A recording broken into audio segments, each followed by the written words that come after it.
Assalamualaikum warahmatullahi wabarakatuh. Selamat siang dan salam sejahtera bagi kita semua. Seraya memanjatkan puji syukur kehadirat Allah Subhanahu wa Ta'ala, Tuhan yang Maha Kuasa, yang telah melimpahkan rahmat dan karunia-Nya, sehingga kita dapat berkumpul pada acara Pembinaan Teknis dan Administrasi Yudisial Pengadilan Tinggi Medan, Jumat 10 Maret 2023. Yang terhormat, Hakim Tinggi Pengadilan Tinggi Medan, Ibu Serliwati Sarjana Hukum Magister Hukum selaku narasumber pada hari ini. Hakim Tinggi Pengadilan Tinggi Medan, Bapak Cipta Sinuraya Sarjana Hukum Magister Hukum selaku moderator pada hari ini. Yang terhormat, Hakim Tinggi dan Hakim Ad Hoc Pengadilan Tinggi Medan. Yang kami hormati, pejabat struktural dan fungsional Pengadilan Tinggi Medan, aparatur peradilan Pengadilan Tinggi Medan, ketua dan wakil ketua, beserta aparatur peradilan Pengadilan Negeri Sewilayah Hukum Pengadilan Tinggi Medan, yang saat ini sudah bergabung secara daring bersama kami melalui aplikasi Zoom Meeting.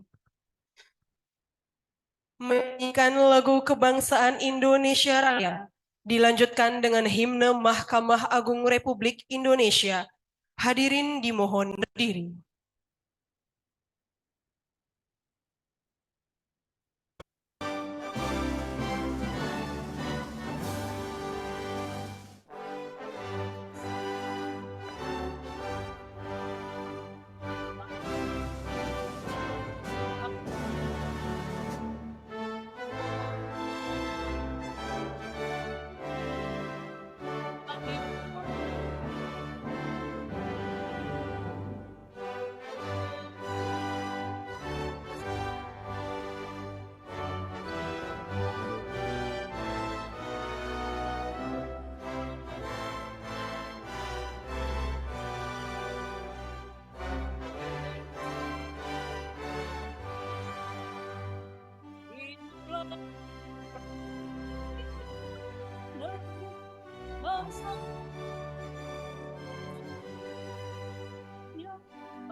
Hadirin disilakan duduk kembali. Pembacaan doa yang dipimpin oleh Bapak Andri Pramono, Sarjana Komputer Magister Sains.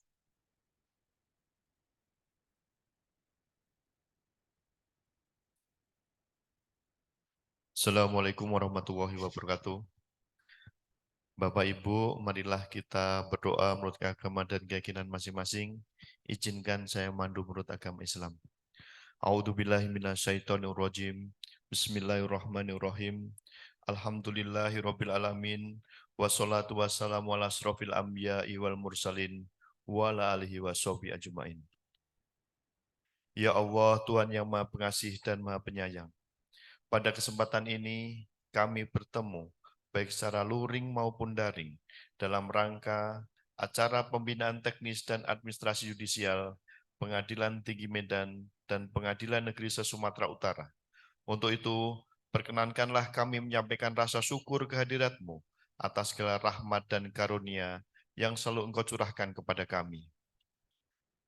Ya Allah, Tuhan yang Maha Kuasa, jadikanlah pertemuan ini sebagai pertemuan yang Engkau rahmati, dan berikanlah ampunan-Mu dari segala hilaf dan dosa. Ya Allah, ya Tuhan kami, sesungguhnya Engkaulah satu-satunya yang dapat membimbing kami dalam melaksanakan dan memantapkan tugas-tugas kami. Jadikanlah tiap-tiap pekerjaan kami sebagai nilai ibadah kami di hadapan-Mu. Ya Allah, jadikanlah kami hamba-Mu yang mampu selalu bersyukur dengan pemberian-Mu dan selalu tunduk dan patuh kepadamu dalam segala keadaan. Ya Allah, Tuhan yang Maha Pengampun, ampunilah dosa-dosa kami, dosa orang tua kami, dosa para pemimpin kami, dan dosa para pendahulu kami. Tempatkanlah kami dan mereka semua ke dalam lindungan rahmat dan ampunan-Mu. Ya Allah, terimalah doa kami. Rabbana atina fid dunya hasanah wa fil akhirati hasanah wa qina adzabannar. Subhana rabbika rabbil izzati amma yasifun wa salamun ala mursalin walhamdulillahi rabbil alamin. Assalamualaikum warahmatullahi wabarakatuh.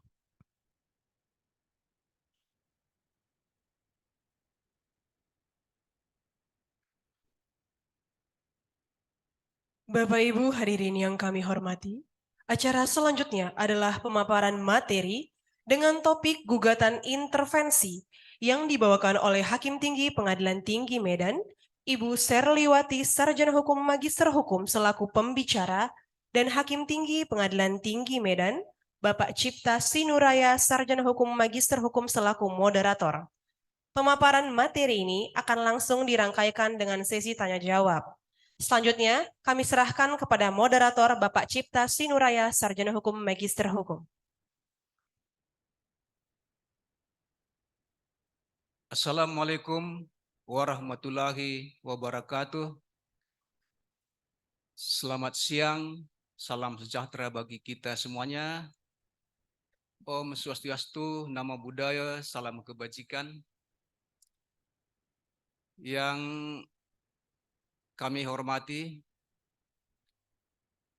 rekan-rekan Hakim Tinggi Pengadilan Tinggi Medan, baik karir maupun ad hoc.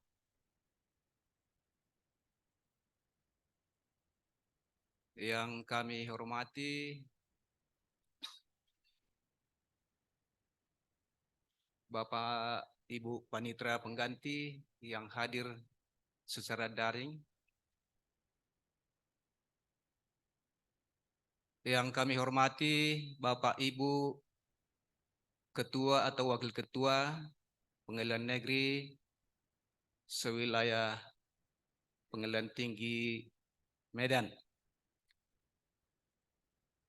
Yang pertama dan yang utama, marilah kita semua mengucapkan puji syukur kehadirat Allah, Tuhan yang Maha Kuasa, karena berkat kasih karunia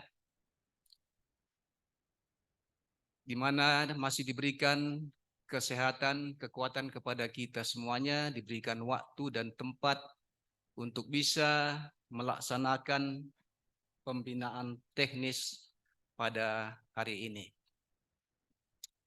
Untuk mempersingkat waktu, sebagaimana telah disampaikan tadi oleh pembawa acara, bahwa topik pembinaan teknis pada hari ini yang akan dibawakan oleh Ibu Seriwati SHMH, Hakim Tinggi Pengadilan Tinggi Medan.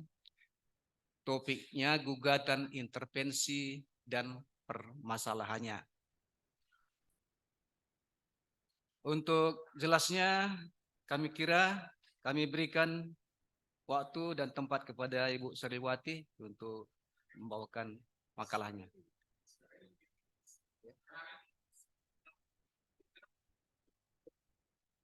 Oh, sorry kalau begitu. Jadi CV-nya Ibu ini, nama lengkap Seriwati Butar-Butar SHMH, tempat tanggal lahir Tarutung 12 Oktober 1963. Masih muda ya?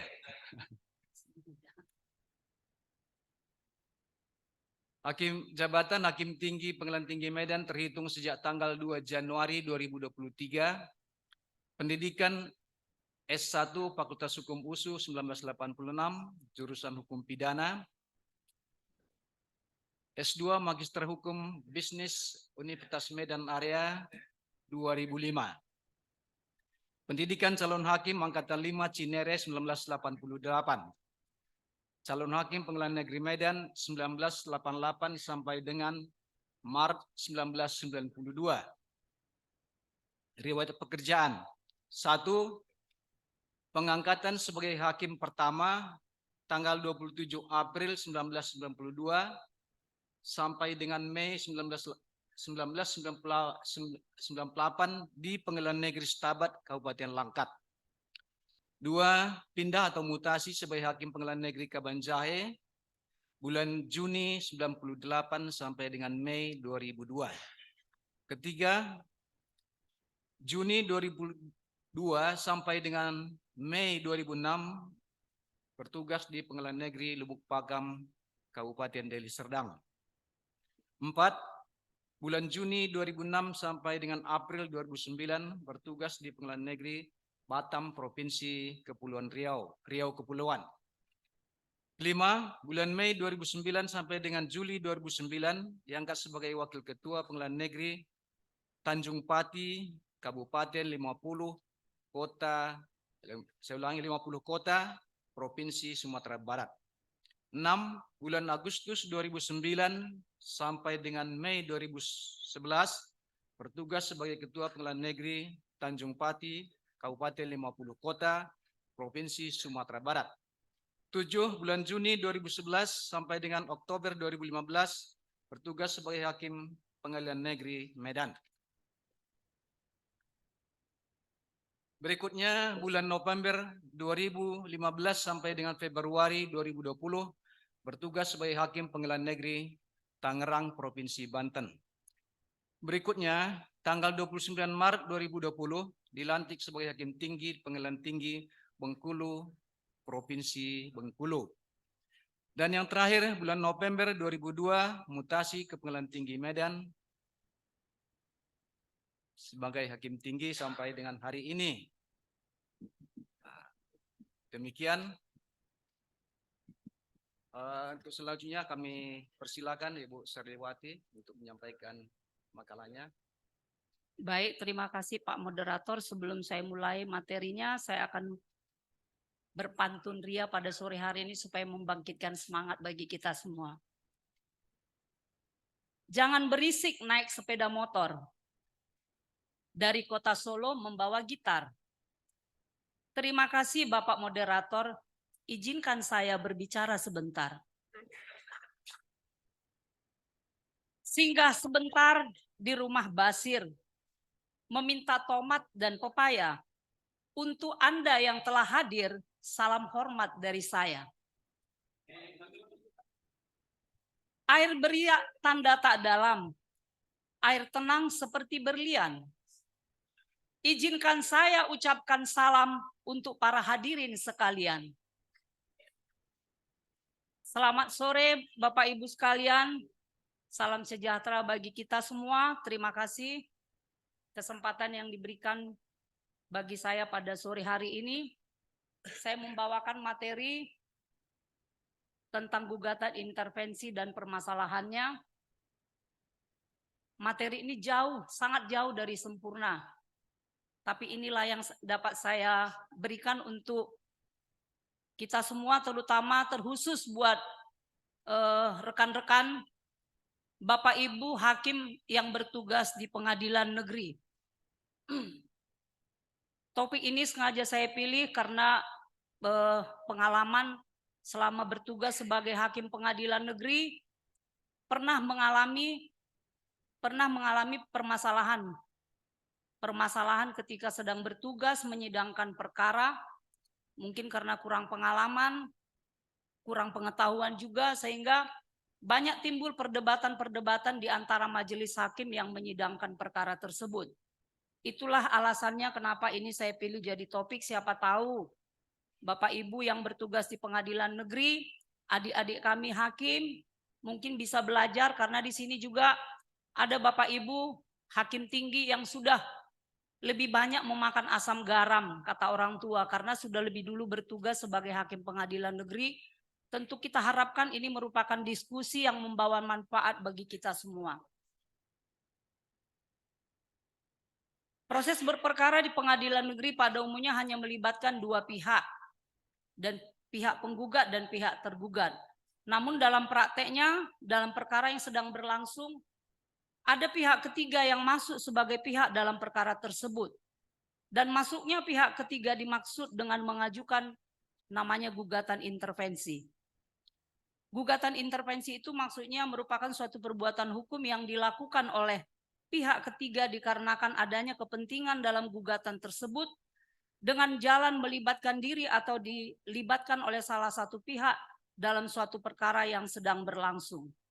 Intervensi ini tidak diatur di dalam HIR maupun RBG, namun pengaturannya dapat ditemukan dalam RV yang berbunyi, pasal 279 RV berbunyi, barang siapa mempunyai kepentingan dalam suatu perkara perdata yang sedang berjalan antara pihak-pihak lain dapat menuntut untuk menggabungkan diri atau campur tangan.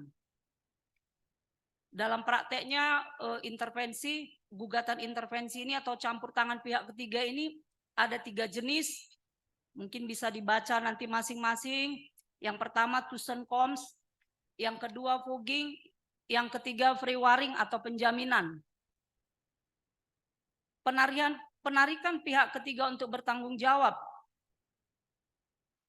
Kami ulangi, membaca jenis-jenis dan macam-macam intervensi dimaksud, dapat kita pahami bahwa campur tangan pihak ketiga dalam suatu perkara yang sedang berlangsung tersebut, pertama ada yang membela untuk kepentingannya sendiri, ada yang memihak kepada salah satu pihak baik penggugat maupun tergugat, dan yang ketiga ada yang sengaja ditarik oleh pihak-pihak tersebut untuk masuk ke dalam perkara yang sedang berlangsung.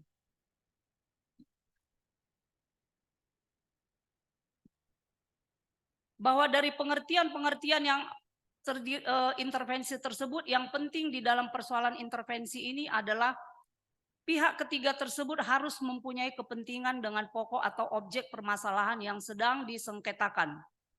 Untuk dapat masuk mencampuri suatu perkara yang sedang disidangkan atau sedang berlangsung, maka pihak yang berkepentingan tersebut harus membuat suatu permohonan yang ditujukan kepada ketua pengadilan negeri atau majelis hakim yang menyidangkan perkara dengan alasan atau dalil-dalil yang menyebutkan mengapa pihaknya ingin mencampuri perkara yang sedang disidangkan dan sekaligus mohon izin kepada majelis hakim untuk diikutkan sebagai pihak yang berperkara. Namun ada kalanya menjadi permasalahan kapankah waktunya pihak ketiga yang ingin mencampuri perkara yang sedang berjalan tersebut diperkenankan masuk untuk mencampuri perkara yang sedang berjalan. Artinya kapan dia boleh mengajukan permohonannya. Berdasarkan pasal 280 RP, pengajuan permohonan intervensi dapat diajukan pada hari sidang yang telah ditentukan sebelum atau pada waktu kesimpulan terakhir diambil dalam pada waktu kesimpulan terakhir diambil dalam perkara yang sedang berjalan. Ketentuan pasal 280 RP tersebut menyebutkan bahwa tindakan-tindakan ini dilakukan dengan surat permohonan pada hari sidang yang telah ditetapkan sebelum atau pada waktu kesimpulan terakhir diambil dalam perkara yang sedang berjalan. Jika membaca aturan tersebut dapat dipahami bahwa maksudnya pihak ketiga untuk campur di dalam suatu perkara yang sedang berjalan dapat terjadi sebelum perkara sampai pada tahap kesimpulan. Dengan kata lain, permohonan intervensi dapat terjadi selama proses persidangan berlangsung sampai pada tahap sebelum kesimpulan. Bahwa di dalam praktek selama bersidang ada kalanya pihak ketiga atau pemohon intervensi mengajukan permohonannya pada saat pemeriksaan perkara pokok masih dalam tahap jawab-menjawab. Namun ada juga pada saat acara pembuktian dalam perkara pokok. Ada sebagian pendapat yang mengemukakan bahwa permohonan intervensi harus diajukan pada saat persidangan perkara pokok masih dalam acara jawab-menjawab dan belum masuk ke dalam acara pembuktian. Akan tetapi jika mengacu pada pasal 280 RP tersebut, maka permohonan intervensi dapat diajukan bahkan pada saat kesimpulan terakhir perkara yang sedang berjalan. Bahwa pihak yang merasa kepentingannya terganggu dalam suatu perkara yang sedang disidangkan tersebut, sebelumnya haruslah mengajukan permohonan kepada majelis hakim yang meriksa perkara untuk diizinkan masuk sebagai pihak ketiga. Lalu sebelum majelis hakim menjatuhkan putusan sela tentang adanya permohonan gugatan intervensi tersebut, pihak penggugat maupun pihak tergugat harus diberi kesempatan terlebih dahulu menanggapi permohonannya. Selanjutnya, apabila menurut majelis hakim permohonan tersebut beralasan dan pemohon intervensi dapat diterima untuk mencampuri perkara yang sedang berjalan, majelis hakim akan menjatuhkan putusan sela yang isinya dapat memberi izin atau tidak mengizinkan pihak ketiga masuk mencampuri perkara yang sedang berjalan. Bahwa apabila dalam putusan sela pihak ketiga tersebut diizinkan masuk mencampuri perkara, maka permohonan tersebut didaftarkan di kepanitraan perkara. Bahwa ada permasalahan yang sering menjadi perdebatan di antara hakim dalam gugatan intervensi tersebut. Sebagian berpendapat bahwa pemohon haruslah lebih dahulu mendaftarkan permohonannya di kepanitraan perdata sebelum permohonannya diajukan kepada majelis hakim. Dan ada juga yang berpendapat permohonan langsung diserahkan kepada majelis hakim di persidangan. Dan untuk proses selanjutnya hakim ketua majelis memberi kesempatan kepada para pihak lebih dahulu untuk menanggapi permohonan tersebut. Lalu setelah itu majelis hakim menjatuhkan putusan sela. Apabila majelis hakim menjatuhkan putusan sela yang isinya mengizinkan atau tidak mengizinkan pihak ketiga tersebut mencampuri perkara yang sedang berjalan. Apabila pemohon intervensi diajukan, barulah permohonannya didaftarkan di kepanitraan pengadilan. Bahwa di dalam buku 2 Mahkamah Agung tidak diatur secara tegas prosedur masuknya gugatan intervensi.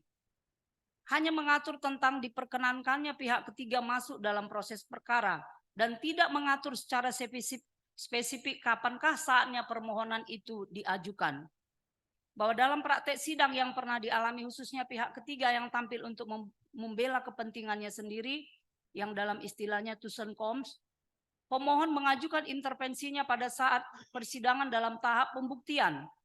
Karena dalilnya bahwa pihaknya baru mengetahui saat sidang pemeriksaan setempat berlangsung, objek perkara yang sedang diperiksa menurut pihaknya adalah miliknya, sedangkan pihaknya tidak merupakan pihak dalam perkara yang sedang berjalan.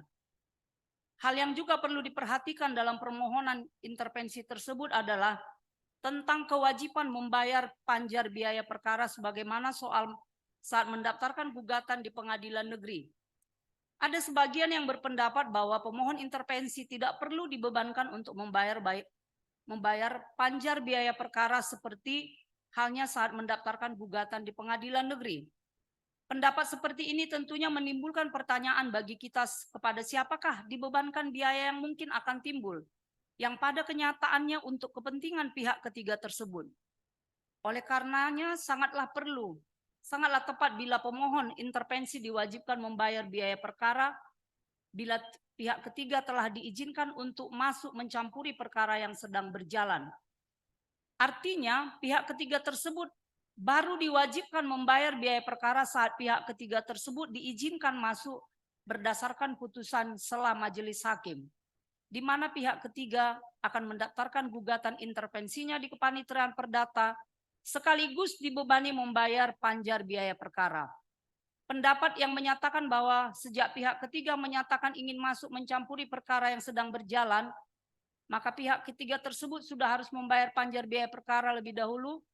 Pendapat tersebut haruslah dikesampingkan karena permohonan intervensinya juga belum tentu diterima oleh majelis hakim, sehingga tidak ada urgensinya jika pihak ketiga tersebut sudah dibebani kewajiban bahwa dengan diterimanya pihak ketiga untuk masuk mencampuri perkara yang sedang berjalan, maka ada dua perkara yang menjadi pembahasan di dalam persidangan, yaitu gugatan pokok dan gugatan intervensi.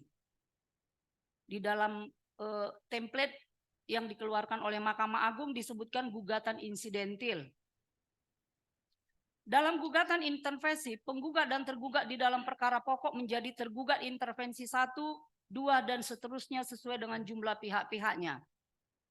Yang perlu juga menjadi pembahasan dalam proses pemeriksaan perkara setelah masuknya pihak intervensi adalah apakah para pihak khususnya penggugat dan tergugat masih diberi kesempatan untuk jawab-menjawab, mengingat sebelum diterimanya pihak ketiga masuk sebagai pihak berperkara, penggugat dan tergugat sudah diberi kesempatan untuk menanggapi.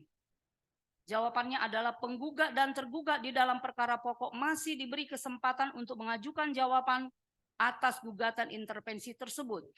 Sedangkan tanggapan pada awal masuknya permohonan intervensi adalah tanggapan mengenai boleh tidaknya pihak ketiga masuk mencampuri perkara yang sedang berjalan. Bahkan juga harus diberi kesempatan kepada penggugat intervensi dan tergugat intervensi untuk bermediasi.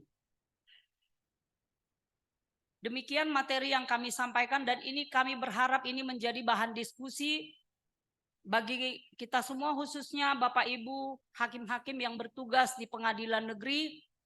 Mungkin ada permasalahan yang dihadapi atau ada yang ingin dipertanyakan tentang tentang materi gugatan intervensi ini.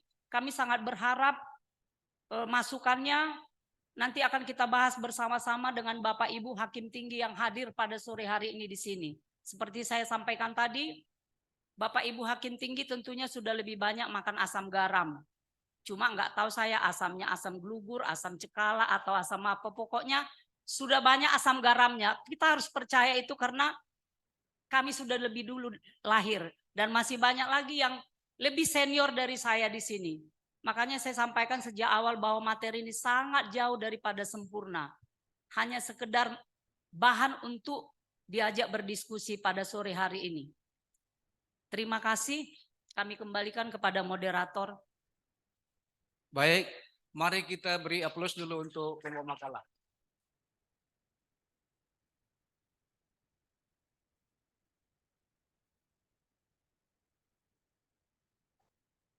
Baik, Bapak Ibu peserta pembinaan teknis yang kami hormati, sebagaimana kita telah dengar tadi, pembawa makalah telah memberikan paparannya dengan jelas. Yang dapat kami tangkap tadi di sini bahwa gugatan intervensi itu sepertinya tidak perlu kami ulangi lagi artinya, tapi tadi sudah dijelaskan gugatan intervensi itu terbagi 3 bentuknya atau 3 macam. Yang satu tusun komps, kemudian fogging, ketiga free waring atau penjaminan. Kemudian masalah tadi yang kira-kira yang agak perlu mungkin didiskusikan, pertama tadi masalah kapan saatnya pihak ketiga itu mengajukan intervensi. Apakah pada saat sedang jawab-menjawab atau pembuktian? Malah tadi kalau menurut pasal 280 RP tadi ya, sampai pada saat masih kesimpulan masih bisa. Begitu juga masalah panjar biaya perkara tadi, kalau umpamanya diterima intervensinya setelah ada putusan sela oleh majelis hakim, apakah perlu membayar biaya perkara atau tidak. Kalau menurut pemakalah tadi sepertinya harus membayar ya. Kalau logika saya, kalau sudah diterima harus membayar, karena waktu membayar panjar biaya perkara yang pertama itu kan tidak dihitung pihak ketiga di situ untuk pemanggilannya. Ya, jadi logikanya harus dia dikenakan juga untuk membayar panjar biaya perkara. Sementara saya kira itu ininya materi tadi. Kemudian mohon maaf ya Bapak Ibu semua peserta pembinaan teknis ini, terutama bagi hakim tinggi, saya yakin semuanya sudah pernah menangani perkara intervensi. Kalau hakim ad hoc tipikor ya tentu tidak ya, karena ini perkara perdata. Hakim-hakim di PN barangkali kalau yang sudah senior ya mungkin sudah dapat, tapi kalau hakim PN yang masih baru barangkali belum. Saya juga udah dari 87 hakim baru 2 kali dapat perkara intervensi. Terus terang saja ya, waktu kami dulu dengan Pak Maringan Marpaung ini di Pengadilan Negeri Pontianak, jadi di sana pernah kita dapat 2 kali perkara intervensi. Jadi dari pengalaman itu, kalau artinya kalau sudah kita pernah tangani mungkin tidak begitu apalagi ya, sudah agak terang dan jelas bagi kita. Namun demikian supaya lebih semangat ya, pemahaman kita juga makin ini, tentu kita berikan kesempatan untuk mengajukan pertanyaan ya. Tapi untuk Bapak Ibu Hakim Tinggi cukup memberikan masukan aja ya. Tolong dibantu kami ini dengan pembawa makalah ini supaya makalah ini lebih sempurna dan bisa dipergunakan oleh rekan-rekan hakim di Pengadilan Negeri. Untuk itu kami buka kesempatan. Silakan Pengadilan Negeri yang ingin mengajukan pertanyaan atau menyempurnakan makalah ini tadi. Silakan. Satu lagi mungkin masukan, selama ini sering juga kita berpendapat bahwa menerima masuknya pihak ketiga itu sebagai pihak mencampuri dengan suatu penetapan. Tapi yang benar adalah dengan suatu putusan. Karena putusan itu, putusan sela yang dijatuhkan majelis hakim itu bisa diajukan banding. Sebagaimana diatur dalam buku 2, apabila misalnya hakim yang menyidangkan perkara itu tidak membenarkan pihak ketiga masuk mencampuri putusan, putusan hakim itu bisa diajukan banding, akan tetapi nanti akan dikirim bersama dengan pokok perkara. Apabila perkara pokok tidak banding, maka banding dari terhadap putusan sela yang menolak permohon intervensi itu akan berhenti juga. Jadi dia mengikut perkara pokok. Jadi masuknya pihak ketiga itu mencampuri putusan perkara yang sedang berjalan tidak dengan penetapan tapi dengan putusan sela. Jadi bukan penetapan buat Bapak Ibu yang ada di pengadilan tinggi. Di pengadilan negeri. Saya pernah juga waktu jadi hakim di PT Bengkulu, ada perkara banding penyebutan pihak-pihak oleh pengadilan negeri itu salah. Masuknya pihak intervensi, penggugat intervensi masuk mencampuri perkara itu disebutkan kedudukannya sebagai tergugat fugging. Padahal dalam kenyataannya setelah majelis pengadilan tinggi memeriksa, pihak ketiga tersebut adalah intervention comes, bukan, dia tidak memihak siapapun. Jadi disebutkan di dalam pihak itu penggugat pokok dan penggugat intervensi disebut sebagai tergugat fugging. Itu saya pikir salah, sehingga majelis hakim pengadilan tinggi memutuskan mengabulkan gugatan penggugat dengan memperbaiki sistematika penulisan para pihak. Jadi mohon diperhatikan juga untuk Bapak Ibu yang bertugas di pengadilan negeri, apabila sudah menerima masuknya pihak ketiga mencampuri perkara pokok, akan ada 2 pokok bahasan, perkara pokok dan perkara intervensi. Ada juga pendapat yang mengatakan apabila sudah diterima pihak ketiga masuk sebagai pihak mencampuri perkara yang sedang berjalan, nggak perlu lagi tuh tergugat intervensi 1 yang dulu sebagai penggugat pokok, tergugat intervensi 2, tergugat dan seterusnya yang dalam perkara pokok sebagai tergugat, tidak perlu lagi memberikan menanggapi gugatan itu dengan jawaban. Cukuplah tanggapan waktu pertama. Menurut saya, setelah pihak ketiga diberi kesempatan untuk masuk mencampuri perkara, maka kepada pihak-pihak itu yang menjadi tergugat intervensi 1, 2, dan seterusnya akan diberi kesempatan jawab-menjawab seperti halnya gugatan awal. Dan kita akan memberi kesempatan untuk mediasi di antara mereka. Karena ada pihak ketiga, orang lain yang masuk. Sehingga prosesnya sama seperti gugatan awal, ada mediasinya. Dan itu sudah kami praktekkan di Pengadilan Negeri Medan. Waktu itu pihak ketiga masuk sebagai pihak mencampuri pokok perkara, sudah masuk dalam tahap pembuktian, sudah masuk dalam saat sidang lapangan. Masuklah pihak ketiga, mohon izin untuk mencampuri. Dan putusan selah dari majelis hakim diberikan izin. Setelah pihak ketiga itu diberikan izin, maka pihak ketiga tersebut, pihak tergugat intervensi, kita beri kesempatan untuk jawab-menjawab. Setelah kita berikan dulu kesempatan bermediasi, dan akhirnya setelah itu jawab-menjawab seperti gugatan pokok. Jadi kami mengharapkan sekali dari Bapak Ibu yang bertugas di Pengadilan Negeri ada memberikan pertanyaan atau memberikan saran atau apalah mungkin yang sedang dialami saat ini, ada pihak ketiga yang mencampuri gugatannya. Biasanya di Pengadilan Negeri Medan itu atau Lubuk Pakam.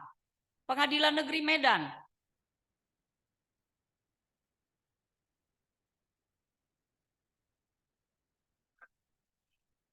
Baik, itu tadi Bapak Ibu pembawa makalah telah menambahkan tadi tentang praktek atau proses di persidangan. Sebelum kita terima pertanyaan dari Pengadilan Negeri, barangkali Bapak Ibu Hakim Tinggi ada yang mau disampaikan untuk menambahkan, menyempurnakan makalah ini tadi, silakan.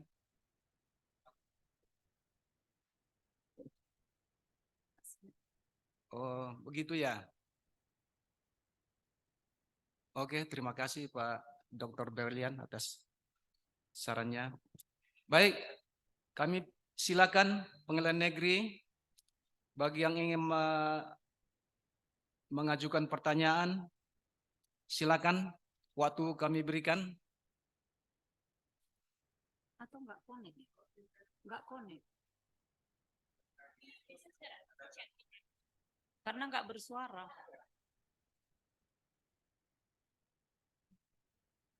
Salah juga enggak disapa tadi dulu ya.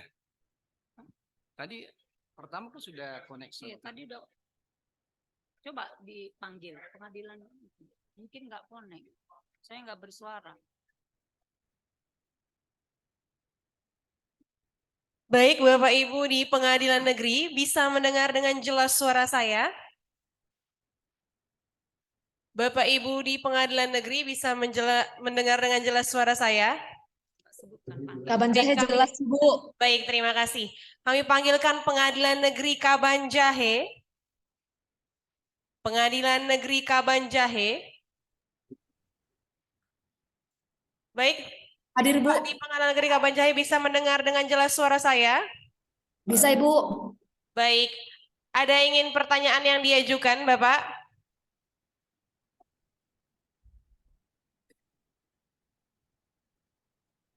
Ada Cukup, pertanyaan Ibu. yang ingin diajukan, Bapak? Cukup, Ibu, dari Baik, terima kasih. Jadi, maaf, Ibu, dari Pengadilan Negeri Kabanjahe ada yang ingin bertanya, Ibu. Baik, disilakan.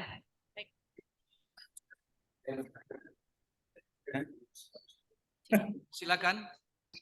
Izin bertanya, Ibu mau Ibu narasumber, mau menanyakan tentang pada saat adanya permohonan intervensi, kemudian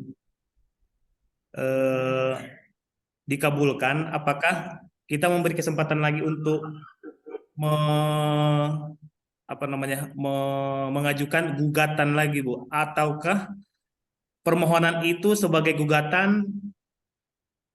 Jadi gini, Bu, apakah permohonan itu sebagai gugatan atau dipisah lagi, ada permohonan intervensi atau setelah dikabulkan ada gugatan intervensi, gitu, Bu. Kemudian satu lagi, eh, pada gugatan itu apakah diperkenankan penggugat intervensi melakukan gugatan atau mengajukan petitum di luar dari pokok perkara, gitu, Bu.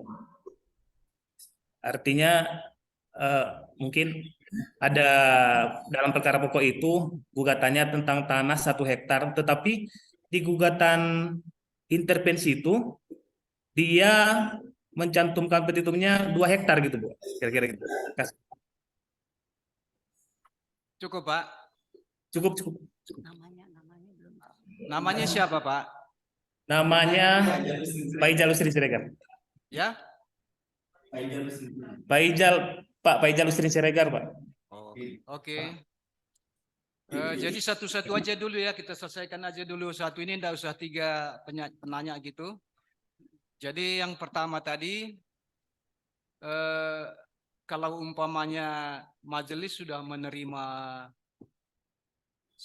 dia sebagai intervensi, apakah tusun perwaring gitu, ditanya apakah dia membuat gugatan baru, begitu tadi pertanyaannya ya.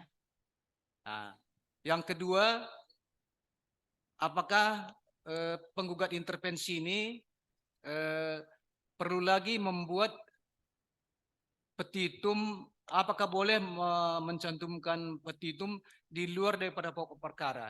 Di luar pokok perkara ini maksudnya kira-kira apa ini ya? Maksudnya antara penggugat tergugat tadi ya? Dicontohkannya tadi kalau. Oke, mungkin Ibu Pembawa Makalah sudah bisa menangkap ini. Silakan, Bu. Baik, terima kasih kepada Bapak Faisal Siregar. Pertanyaannya apakah bentuk permohonan? Perlu kami jawab bahwa ketika pertama dia ingin masuk sebagai pihak ketiga mencampuri, dia mengajukan permohonan. Permohonan untuk diterima menjadi pihak mencampuri perkara yang sedang berjalan. Bisa dia memihak salah satu pihak, biasanya memihak tergugat. Bisa juga untuk kepentingannya sendiri atau bahkan ditarik. Jadi pada awal dia mengajukan permohonan itu bentuk permohonan. Nah, setelah dikabulkan oleh majelis hakim permohonannya untuk mencampuri pihak ketiga, maka dia akan mendaftarkan namanya gugatan intervensi. Jadi menjadi gugatan intervensi, tentunya dia akan mengajukan permohonannya itu dengan membaca apa yang sedang permasalahan antara pihak penggugat dan tergugat. Kemudian pertanyaan yang berikutnya tadi kalau kami tidak salah, apakah dia bisa mengajukan permohonannya di dalam gugatan itu katakanlah melebihi daripada apa yang sedang menjadi objek di dalam perkara gugatan pokok. Misalnya kalau tadi disebutkan contohnya kalau di dalam gugatan pokok itu objeknya 1 hektar. Kemudian di gugatan intervensi dia mengajukan gugatannya menjadi 2 hektar. Yang namanya permohonan bisa-bisa saja.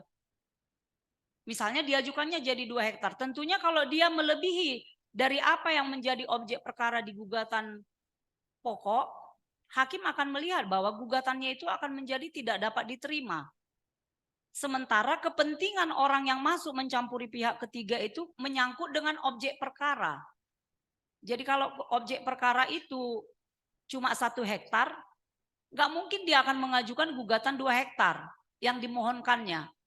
Pasti hakim akan melihat berarti nggak sama. Nanti gugatan intervensinya bisa jadinya tidak dapat diterima karena nggak sesuai.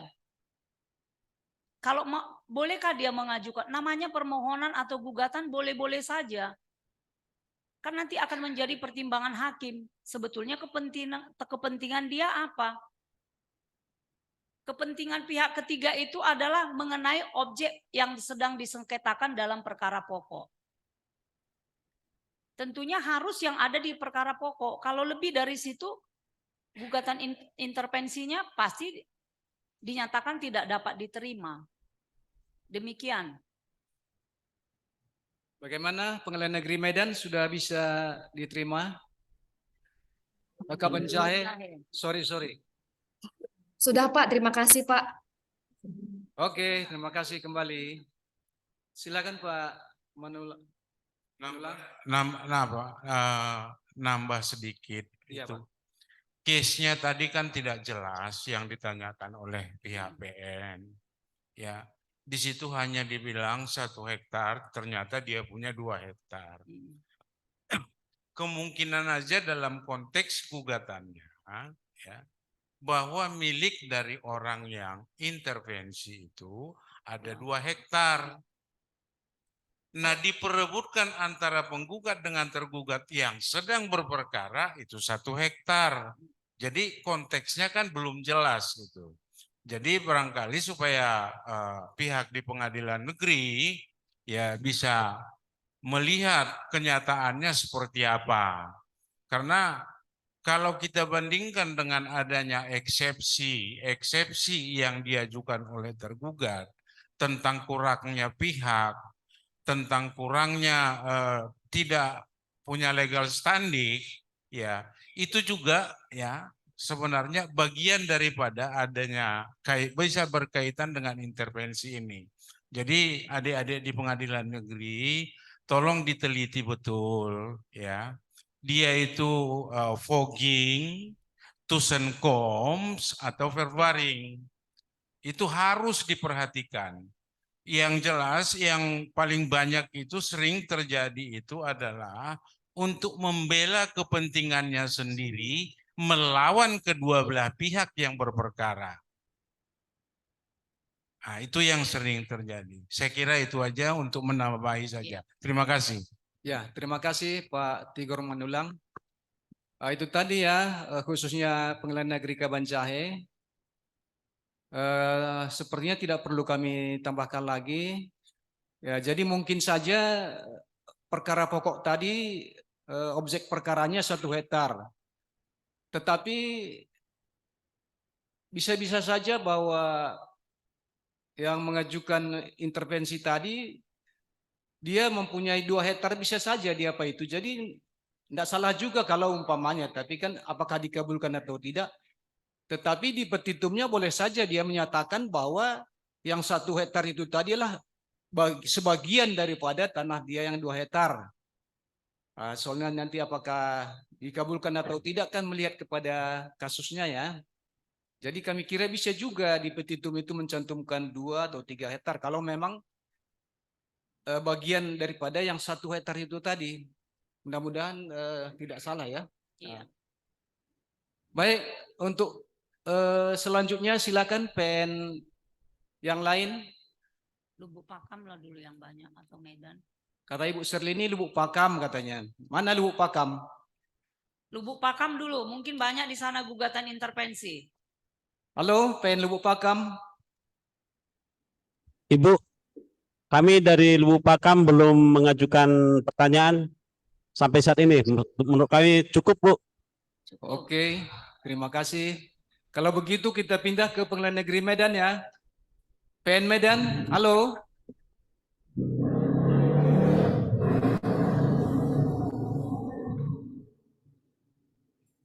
Silakan Ibu yang sudah pegang mic. Dengar. Cantik. Ada pertanyaannya, Bu? Silakan, Pak. Terima kasih ya Bapak. Kami dari PNN ingin melakukan pertanyaan sesuai dengan paparan dari moderator kami, dari pengacara kami, bahwa bisa diajukannya tidak intervensi terhadap gugatan. Suaranya Ini kami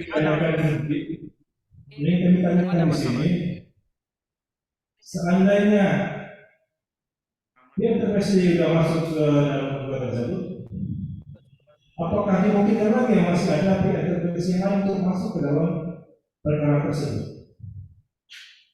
Sebenarnya perkara intervensi sudah masuk ke dalam kesimpulan, itu ada intervensi lain lagi masuk ke dalam gugatan intervensi tersebut. Sebentar dulu, sebentar.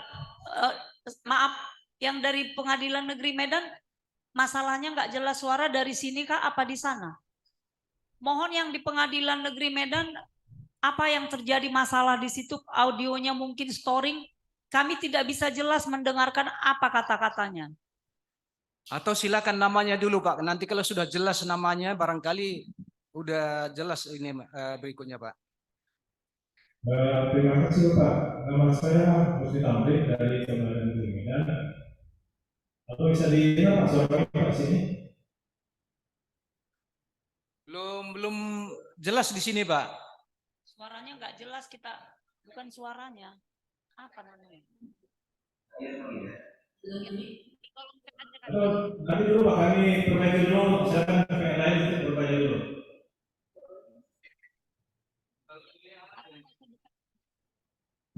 Di chat aja gitu. Bisa didengar Pak dari kami Medan. Ini suara tidak bagus Pak, tidak jelas. Jadi di chat aja kalau gitu Pak. Apa itu Chan? Kami silakan dulu kepada panel lain dulu Pak sebelum kami perbaiki audio kami dulu. Silakan Pengadilan Negeri yang lain dulu.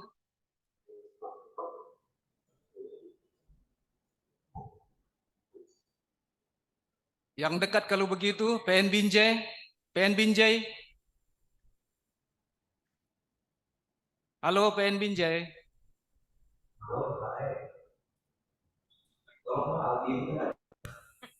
Lebih rusak lagi suaranya nih.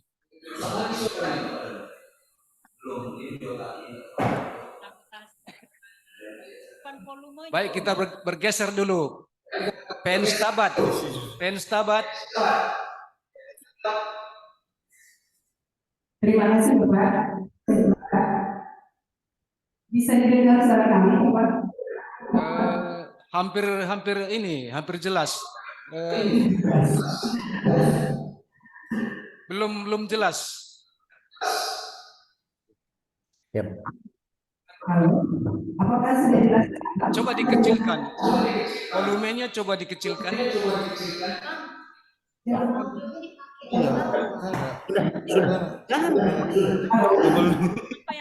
Soalnya enggak. Soalnya mic di sini beda. Distorsi. Ya, iya, karena ada yang juga. Sudah bisa dengar suara kami Pak? Suara kami bisa didengar di situ jelas Bu? Ya, cukup jelas Pak, cukup jelas. Halo.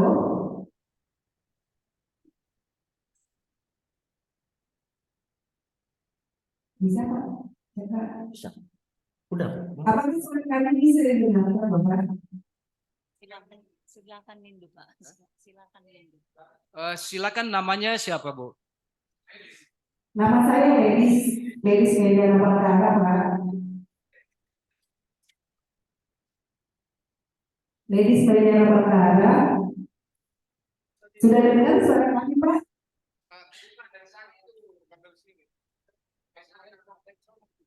Coba diteruskan Bu. Coba mic di Pengadilan Negeri Stabat ehonya dikurangin dulu, ehonya dikurangi, menggema. Jadi nggak jelas apa bukan Ya, udah. Kami mau. Ya Bu, ngomong aja Bu. Kami mau bertanya Bu, berdasarkan pengalaman yang Ibu sudah pernah jalankan dalam menjatuhkan putusan selah tentang diterimanya intervensi sebagai pihak dalam perkara yang sedang berjalan. Apakah di dalam putusan selah itu ada dicantumkan suatu perintah, ya, amar yang memerintahkan pihak yang masuk dalam perkara yang sedang berjalan, intervensi ini diperintahkan untuk membayar panja biaya perkara disebutkan dalam putusan selah itu. Kemudian pertanyaan kami, ini apabila intervensi itu ditarik oleh salah satu pihak, apakah itu tetap biaya perkara dibebankan panjang untuk pembayaran panjang itu dibebankan kepada intervensi itu atau pada pihak yang menarik? Itu pertanyaan kami. Apakah? Pertanyaannya kalau tidak, kami agak-agak kurang jelas, tapi samar-samar bisa kami tangkap. Apakah apabila pihak pemohon intervensi diberi kesempatan masuk mencampuri, apakah dia dibebankan biaya perkara? Kira-kira begitu? Ya, apakah dalam putusan setelah itu, ketika dinyatakan masuk sebagai, kan ada setelah yang ya, jadi dia ada dibuat aman untuk dia segera membayar panjang biaya perkara karena sudah dinyatakan masuk sebagai pihak. Ya. Jadi tadi waktu pertama-tama sudah saya sampaikan tadi ketika menyajikan materinya bahwa apabila berdasarkan putusan dari majelis hakim, si pihak ketiga yang ingin mencampuri itu sudah diizinkan untuk masuk mencampuri perkara yang sedang berjalan, maka dengan putusan selah itu dia akan mendaftarkan gugatan intervensinya di Kepaniteraan Perdata, Pengadilan Negeri, sekaligus dibebankan untuk membayar biaya perkara, panjar biaya perkara. Dan itu dicantumkan dalam putusan selah itu. Maksudnya dicantumkan kolomnya. Siapa yang bayar? Tentang siapa yang membayar panjar biaya itu. Iya, dibebani pihak penggugat intervensi itu apabila sudah diizinkan, dia kan akan mendaftarkan gugatannya. Dia akan mendaftarkan gugatannya dan disitulah dia dikenakan biaya perkara. Setelah dia diizinkan masuk, itulah saatnya dia dibebani membayar panjar biaya perkara. Dan panjar biaya perkara yang dimaksud itu hanya untuk kepentingannya saja ya itu ya. Iya, kan dia masuk sebagai sama seperti penggugat perkara pokok. Ketika mendaftarkan gugatan, kan dia dibebani kewajiban membayar panjar biaya perkara. Sama dengan gugatan intervensi, karena dia nanti juga akan untuk kepentingannya, terutama untuk pihak Tusenkoms. Pasti dia punya kepentingan dan nggak mungkin kepentingannya itu dibebankan biaya-biaya yang akan timbul sehubungan dengan gugatannya, tidak mungkin akan dibebankan kepada penggugat asal. Karena itu kepentingan dari penggugat intervensi. Makanya setiap penggugat intervensi yang sudah dibenarkan, yang sudah diizinkan masuk mencampuri perkara yang sedang berjalan, pada saat dia mendaftarkan gugatannya itu, itulah yang dikenakan dia membayar panjar biaya perkara. Seperti itu. Jadi nanti perkara itu menjadi ada tambahan gugatan titik intervensi. Nomornya tetap sama dengan nomor perkara pokok, tapi ada tambahan intervensi. Itu yang membedakannya. Terima kasih Bu. Hanya satu lagi yang mengganjal Bu. Apa itu kalau misalnya intervensinya untuk kepentingannya sendiri, membela kepentingannya sendiri. Nah apabila kemudian dia ditarik oleh salah satu pihak sebagai penjamin, apakah intervensi yang harus dibebankan? Apabila ditarik, periwari yang ditarik, yang salah satu pihak menarik, biasanya tergugat menarik pihak ketiga untuk masuk. Apakah itu kemudian intervensi yang dibebankan untuk membayar panjar biaya perkara?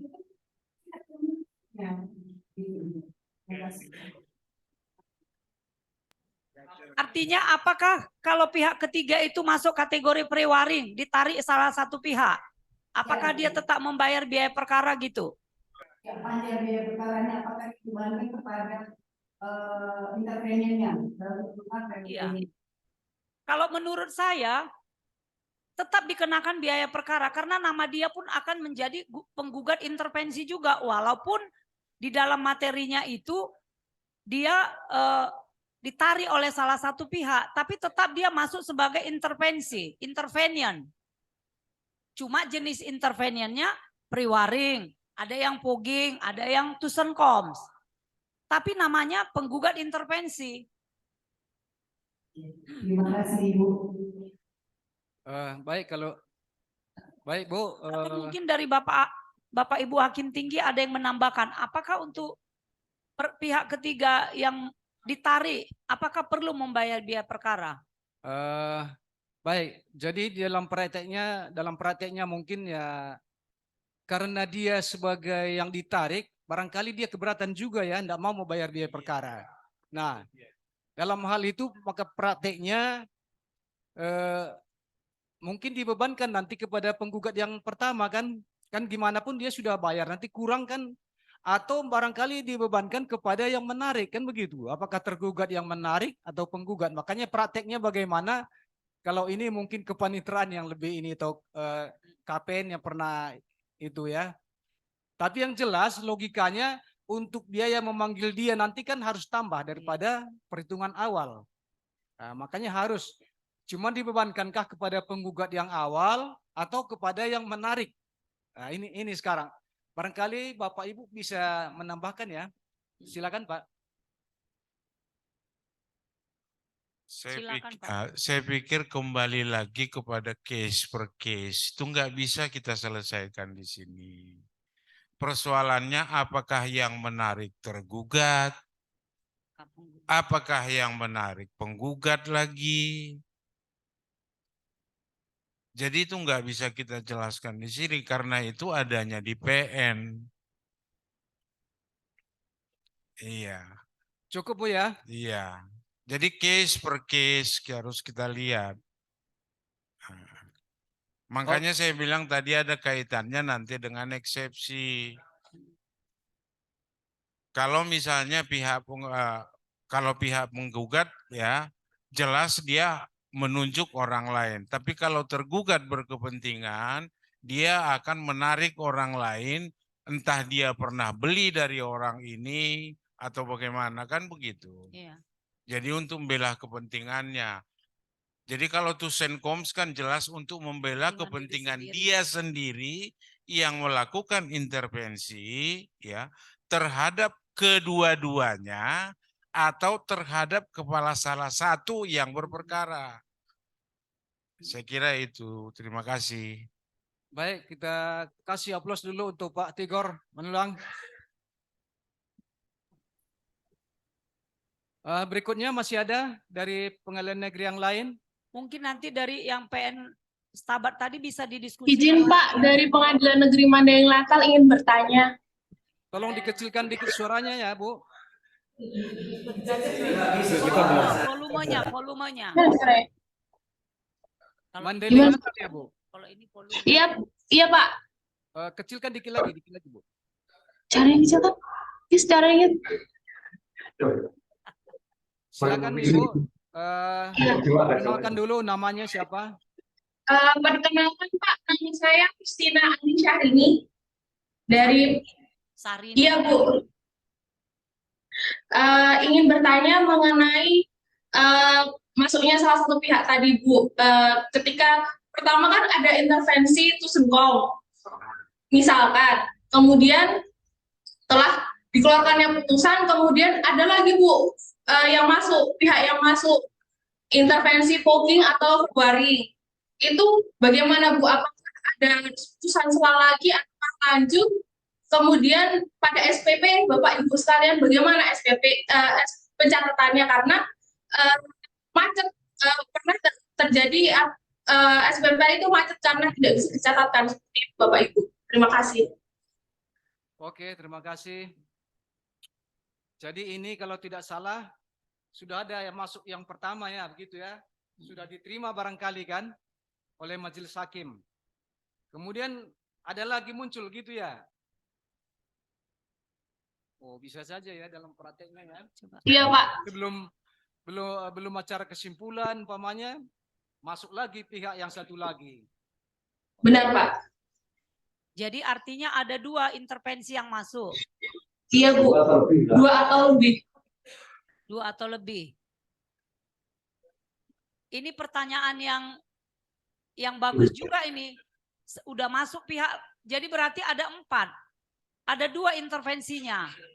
Iya, Bu. 1 untuk kepentingan sendiri, ada lagi masuk mencampuri salah satu pihak. Iya, Bu. Nah, pertanyaannya tadi gimana mendaftarkannya? Karena nggak ada kolomnya di SIPP. Seperti itu tadi pertanyaannya. Atau apa? Saya kurang jelas. Mohon diulang. Iya, Bu. Apakah kita mengeluarkan putusan lagi untuk memasukkan pihak tersebut? Kemudian bagaimana pencatatannya di SPP, Bu? Iya. Kalau soal apakah kalau ada masuk pihak satu lagi, apakah kita membuat putusan lagi gitu maksudnya ya? Betul, Bu. Iya. Setiap ada yang masuk mengajukan permohonan, pasti kita akan majelis hakimnya menerima atau tidak tetap dengan putusan sela. Artinya nggak bisa masuk, nggak boleh hanya dengan kata-kata, harus dengan putusan sela. Setiap ada pihak yang masuk mencampuri pihak perkara yang sedang berjalan, majelis hakim itu menolak atau menerima permohonan tersebut harus dengan putusan sela. Nah, kalau soal apakah akan dicatat lagi, soal teknis pencatatan di SIPP saya juga kurang tahu. Mungkin Pak Panitra ini yang tahu pencatatannya di SIPP seperti apa, Pak? Atau Pak Perdata mungkin.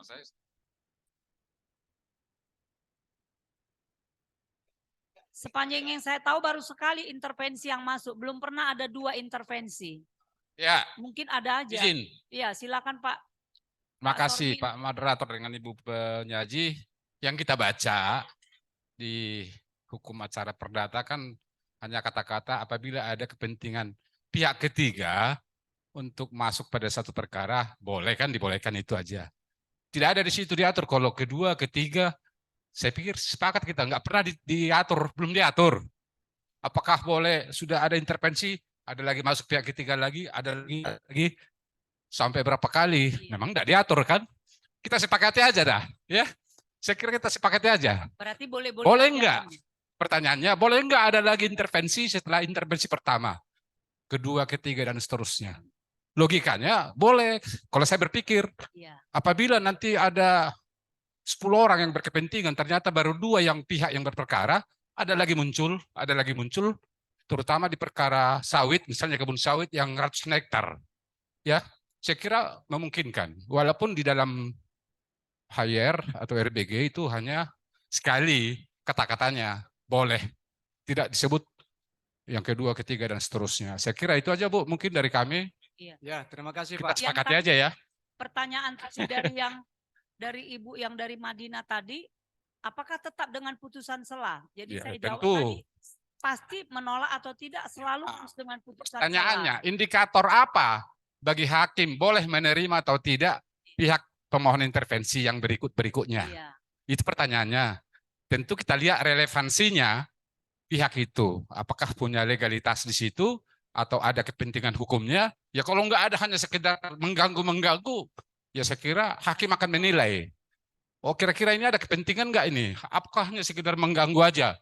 Menghambat supaya jangan eksekusi atau perkaranya ditunda-tunda. Kita nanti hakim tentu melihat relevansi gugatan intervensi terhadap perkara pokok. Saya pikir itu, Bu. Terima kasih. Terima kasih Pak Longser ya. Jadi intinya itu Bu ya, bahwa sampai berapa orang pun, berapa kali pun orang mengajukan masuk sebagai pihak di situ, boleh saja. Nanti kan majelis hakim mempertimbangkan, ada urgensinya enggak dia. Ya, walaupun 3 atau 4 tapi belum tentu diterima kan begitu Bu ya. Yang satu saja pun belum tentu kita nyatakan dia ikut menjadi pihak. Jadi kalaupun ada pihak berikutnya menyusul, ya semua nanti kan di pertimbangan kita kan ada, ya. Apakah memang dia ada urgensinya untuk masuk di situ atau tidak? Kalau tidak, tentu putusan sela kita menolak dia sebagai sebagai pihak di situ. Jadi tidak ada masalah Bu ya. Pokoknya sebelum putus atau selagi masih dalam acara kesimpulan, kalau ada pihak yang masuk di situ, harus kita terima permohonannya itu. Artinya kita pelajari, ya kita buat nanti putusan selah. Izin Pak Moderator. Ya. Mengenai kapan itu tadi, ada memang perdebatan mengenai apakah pada saat sudah kesimpulan, boleh pihak ketiga mengajukan gugatan intervensi.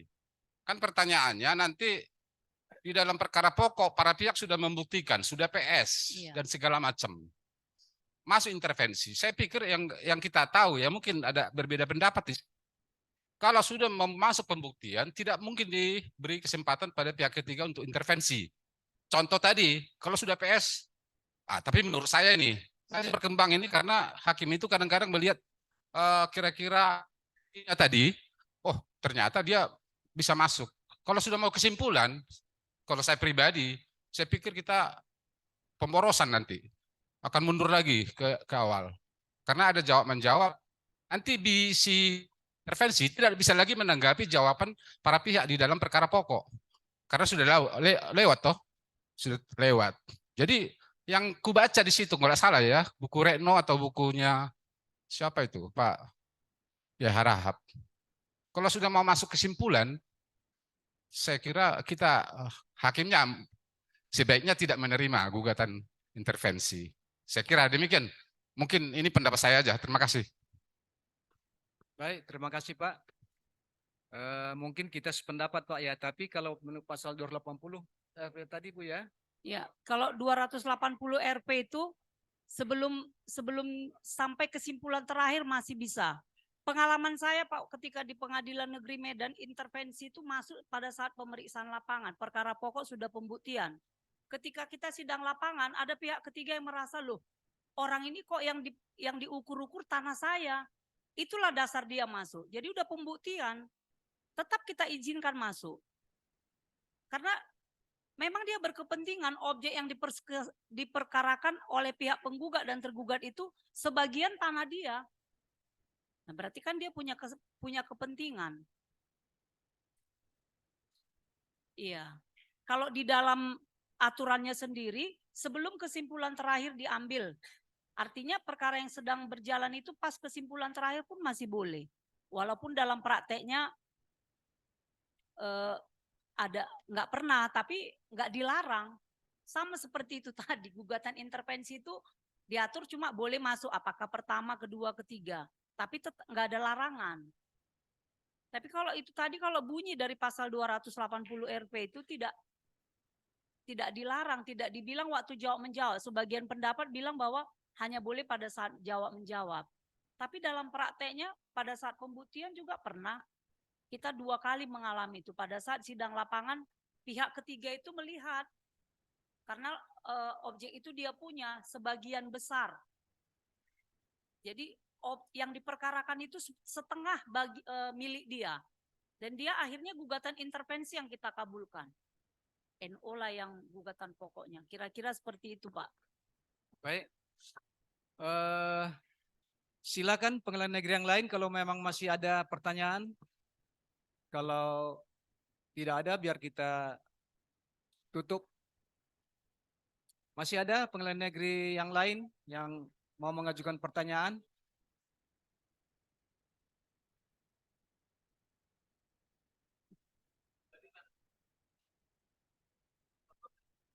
Ya. Mungkin Pak Jumongkas mau menambahkan. Ya, silakan Pak. Kalau belum ada pertanyaannya.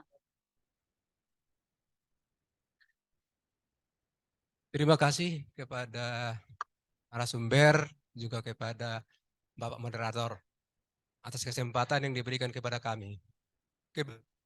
Kami dalam waktu beberapa saat ini ada menerima gugatan banding di mana di dalam berkas itu ada 2 kali putusan sela untuk mengabulkan permohonan gugatan intervensi. Ada 2. Yang menjadi pertanyaan bagi saya adalah kalau tadi katakanlah misalnya ini masih tahap menjawab, ada pihak ketiga datang, dia kan menjadi penggugat intervensi. Pihak-pihak yang awal menjadi tergugat intervensi. Yang menjadi pertanyaan, Kalau kemudian ada pihak kedua lagi, posisi menjadi penggugat intervensi. Apakah penggugat intervensi yang pertama itu tetap statusnya penggugat intervensi atau menjadi tergugat intervensi? Kan Ini begitu. ini Sekarang baru kan ada cocok ini, kita sudah bahas. dua pihak ini menjadi penggugat intervensi ini. Yang digugat dia kan semua. Iya.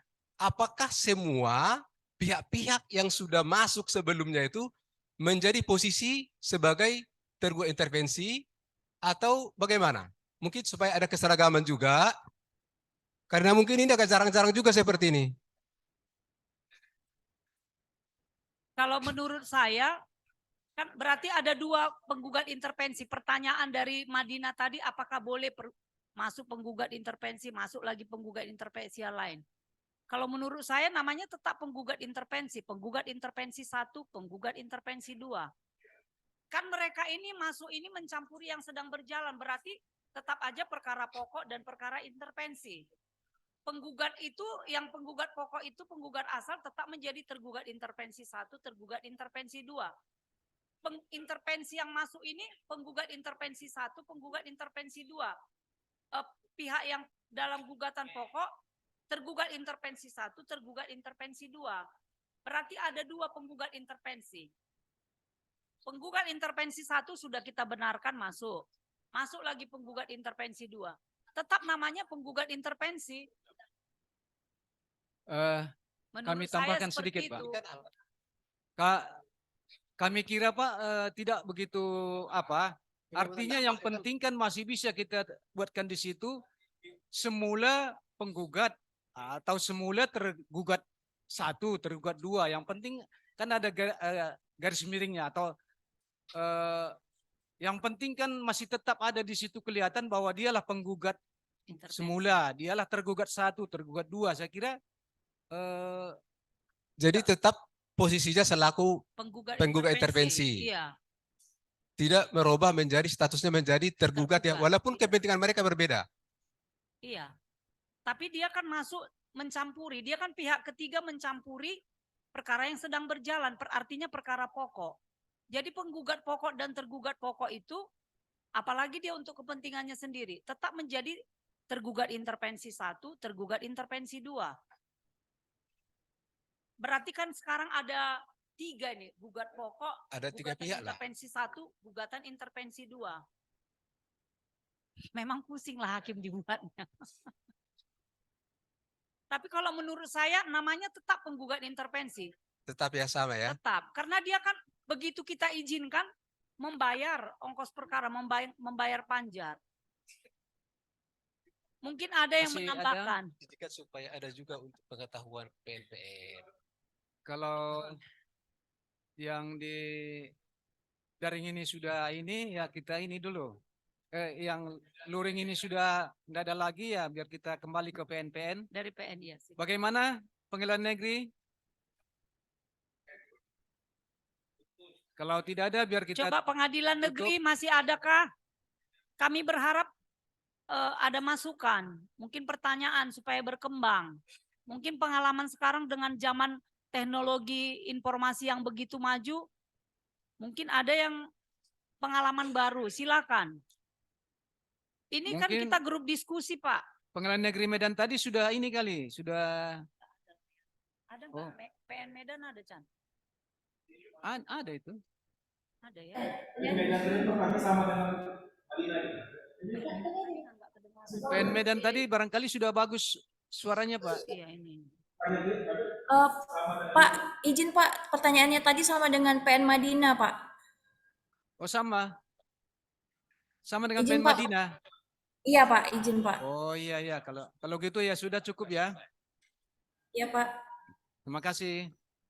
Terima kasih kembali Pak. Yang lain Siantar, masih diberi waktu kalau memang ada. Kalau enggak biar kami tutup acara ini.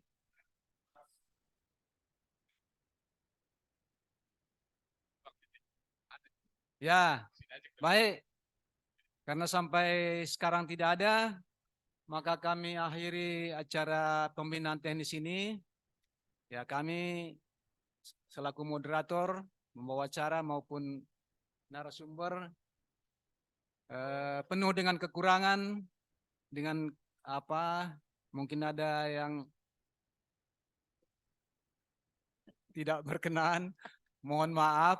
Dan sebelum ditutup, mari kita dengarkan pantun dari narasumber. Ya, karena saya tadi membuka dengan pantun, akan saya tutup dengan pantun. Cinta perih di titik nadir. Pacar menjauh, sedihlah hati. Terima kasih berkenan hadir. Semoga Tuhan selalu memberkati. Hari Senin bersih-bersih. Pasang bendera biar berkibar. Cukup sekian dan terima kasih. Maaf jika presentasinya panjang lebar. Akhir kata, selamat sore, selamat berakhir pekan. Terima kasih. Baik Bapak Ibu, mari kita berikan tepuk tangan yang meriah kepada narasumber dan moderator kita yang luar biasa pada hari ini. Untuk menutup acara pada hari ini, marilah kita menyanyikan lagu Bagimu Negeri. Hadirin dimohon berdiri.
Hadirin disilakan duduk kembali. Baik Bapak Ibu yang berada di pengadilan negeri, kami mohon untuk menghidupkan cam-nya karena akan kami print screen untuk sebagai absen.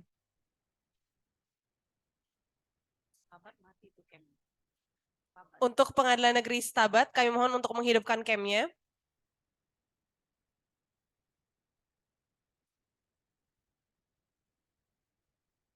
Untuk pengadilan negeri Stabat, kami mohon untuk menghidupkan cam-nya.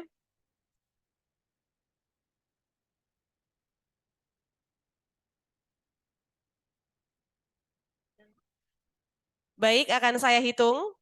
1, 2, 3. Baik, terima kasih. Hadirin yang kami hormati, dengan telah selesai dinyanyikannya lagu Bagimu Negeri, maka berakhirlah acara pembinaan teknis dan administrasi yudisial Pengadilan Tinggi Medan pada hari ini. Kami mengucapkan terima kasih telah mengikuti seluruh rangkaian acara hingga acara ini selesai. Wabillahi taufik wal hidayah. Wassalamualaikum warahmatullahi wabarakatuh. Selamat sore.